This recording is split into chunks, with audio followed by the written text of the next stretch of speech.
Bismillahirrahmanirrahim. Assalamualaikum warahmatullahi wabarakatuh. Alhamdulillahirrabbilalamin. Wassalatu wassalamu ala asrofil anbiya'i wal mursalin wa ala alihi washabihi rasulillahi ajma'in. Puji syukur saya ucapkan kehadiran Allah Subhanahu wa taala yang telah memberikan rahmat dan karunia-Nya kepada kita semua sehingga kita dapat beraktivitas seperti biasanya. Selawat dan salam tidak lupa pula kita ucapkan buat Nabi besar kita Muhammad Sallallahu Alaihi Wasallam. Allahumma sholli ala Muhammad wa ala ali Muhammad. Yang terhormat kepada Ibu Prof. Nur Hizrah, Gisti Tuati MED, EDD, dan Ibu Vivin Wildana, MPD, yang mana telah memberikan kesempatan kepada saya untuk dapat memaparkan materi perkuliahan kita, yaitunya mengenai proses dan teknik supervisi pendidikan. Sebelum saya melanjutkan penjelasannya, izinkan saya memperkenalkan diri terlebih dahulu. Perkenalkan, nama saya Indriani dengan NIM 211292227. Saya dari kelompok 12 sesi 0061. Saya dari jurusan Pendidikan Guru Sekolah Dasar. Baiklah, saya akan menjelaskan materi mengenai proses dan teknik supervisi pendidikan. Yang pertama A. Proses supervisi pendidikan.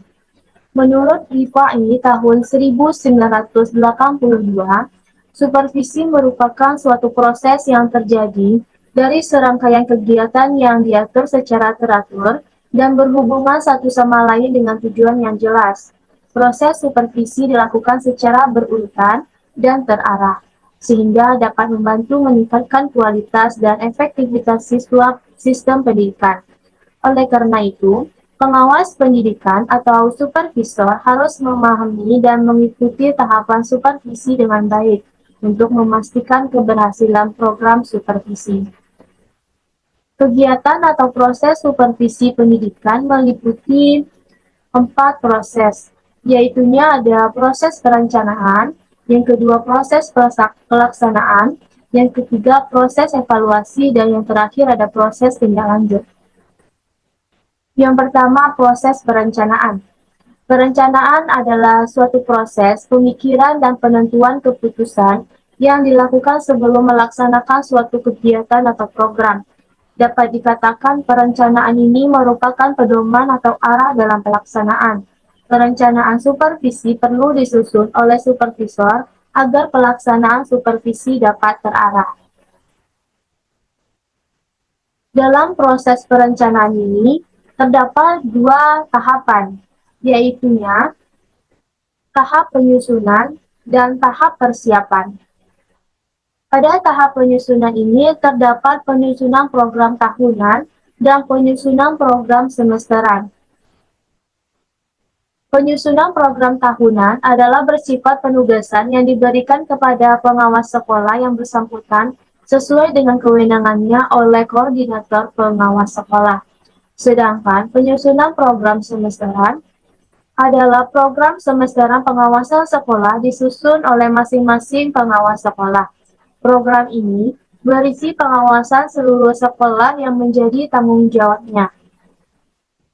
Selanjutnya ada tahapan persiapan. Dalam tahapan persiapan ini ada beberapa hal yang perlu dipersiapkan.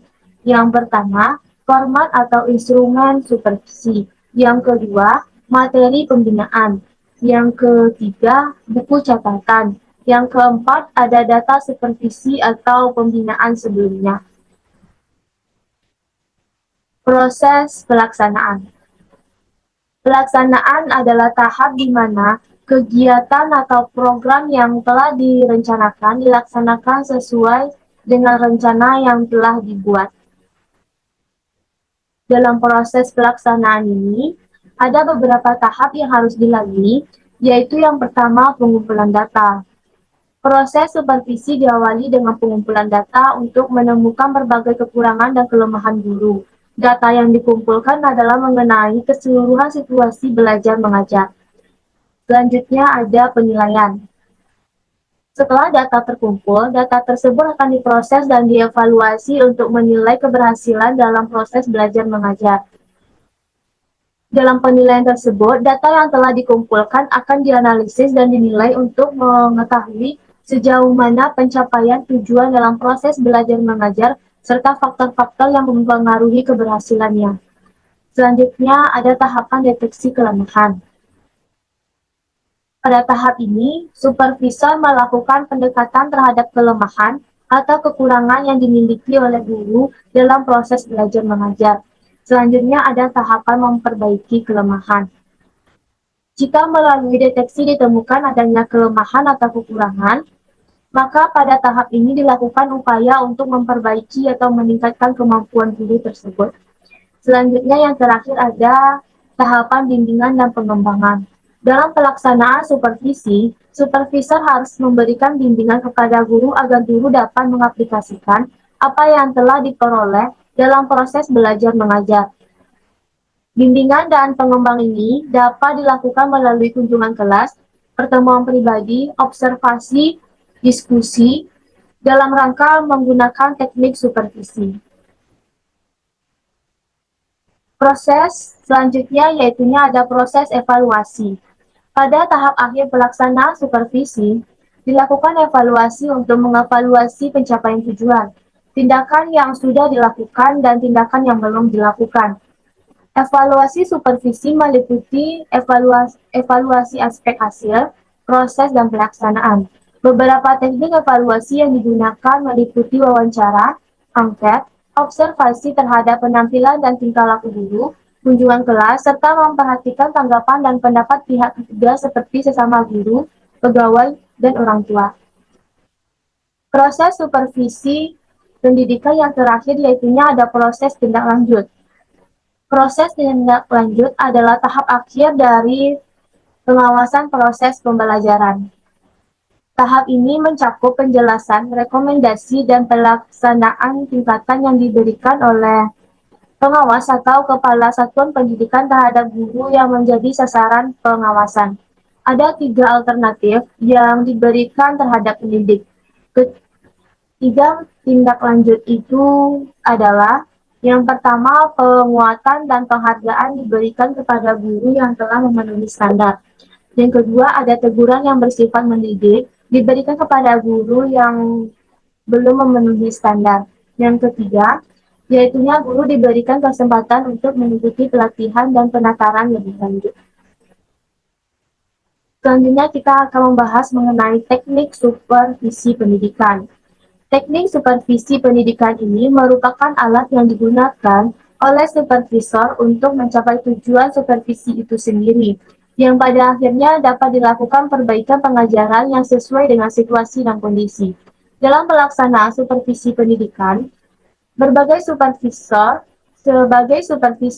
harus mengetahui dan memahami serta melaksanakan teknik-teknik dalam supervisi. Berbagai macam teknik dapat digunakan oleh supervisor dalam membantu guru meningkatkan situasi belajar mengajar. Teknik supervisi pendidikan itu yaitunya meliputi yang pertama, teknik individu, yang kedua ada teknik kelompok, yang ketiga ada teknik langsung, dan yang terakhir ada teknik tidak langsung. Teknik individu. Teknik supervisi individual adalah pelaksanaan supervisi yang diberikan kepada guru tertentu yang mempunyai masalah khusus dan bersifat perorangan. Supervisor di sini hanya berhadapan dengan seorang guru yang dipandang memiliki persoalan tertentu. Terdapat beberapa teknik-teknik supervisi individu yaitunya meliputi yang pertama ada teknik kunjungan kelas. Teknik kunjungan kelas ini adalah suatu teknik kunjungan yang dilakukan supervisor ke dalam suatu kelas pada saat guru sedang mengajar dengan tujuan untuk membantu guru menghadapi masalah atau kesulitan mengajar selama melaksanakan kegiatan pembelajaran. Yang kedua adalah teknik observasi kelas. Observasi kelas merupakan suatu teknik yang dilakukan oleh supervisor pada saat guru mengajar dengan tujuan untuk mendapatkan data tentang segala hal yang terjadi selama proses belajar mengajar. Selanjutnya ada teknik percakapan pribadi. Percakapan pribadi antara guru dan supervisor adalah dialog yang mengangkat keluhan atau kekurangan dalam kegiatan mengajar guru di mana supervisor memberikan solusi dan bimbingan. Selanjutnya, saling mengunjungi kelas atau sekolah. Guru-guru saling mengunjungi antara satu dengan yang lainnya yang sedang mengajar. Saling mengunjungi kelas ini dapat dilakukan di sekolah sendiri atau mengunjungi guru di sekolah lain. Selanjutnya ada teknik menilai diri sendiri. Menilai diri sendiri ini merupakan tugas yang tidak mudah bagi guru. Penilaian diri sendiri merupakan satu teknik individu dalam supervisi pendidikan. Menilai diri sendiri ini merupakan satu teknik pengembangan profesional guru. Ada beberapa cara atau alat yang dapat digunakan untuk menilai diri sendiri. Antara lain, membuat daftar pandangan atau pendapat yang disampaikan kepada murid-murid untuk menilai pekerjaan atau suatu aktivitas guru di depan kelas.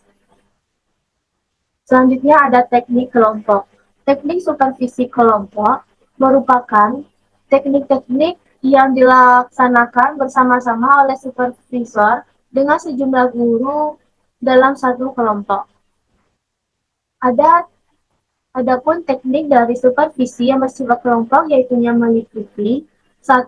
Perencanaan orientasi bagi guru baru, 2. Rapat guru, 3. Studi kelompok antar guru, 4. Tukar menukar pengalaman, 5. Diskusi, 6. Lokakarya, 7. Seminar, 8. Demonstrasi mengajar, 9. Perpustakaan profesional atau jabatan, 10. Buletin supervisi, 11. Organisasi jabatan, misalnya National Council for the Social Studies.